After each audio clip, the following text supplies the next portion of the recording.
This is something I've suggested for almost everybody, and it's something we do for our family office clients. Whether you are, $20 million of net worth or more, it doesn't matter. These are some things that you can do to mitigate animosity when people come to ask you for money, which is inevitably going to happen because you've told some people that you own XRP and you've probably tried to get them to buy some or at least told them to research and they can do what they're going to do from there. I would set up a financial committee and a family board. So, 3 to 5 people that are going to help you make investment decisions, and then another 3 to 5 people that are in your family that can veto things or step in if there's something that those three do or decisions that's made that's outside of certain lanes. So let me give you an example. Your financial committee could be, again, your wealth advisor.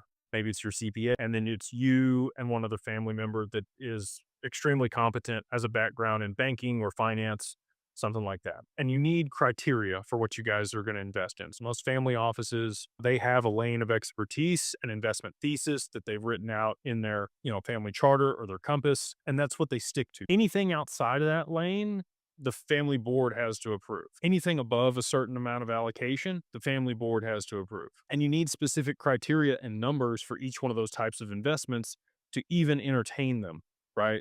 So your cash on cash, your IRR, your ROI, your payback period. There could be lots of things for real estate.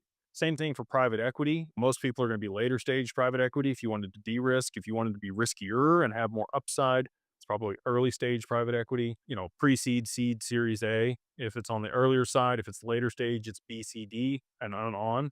And again, you just want to figure out what your lane is and stick with it. And anything that's outside of that lane, have procedures in place. So when somebody comes to ask you for some money, for whatever reason, to start a business or to make an investment or a loan, you say, this is our criteria. We would love to look at it. That's how you answer it. Please put this together and bring it to the financial committee or, email it to me and I'll pass it on to them.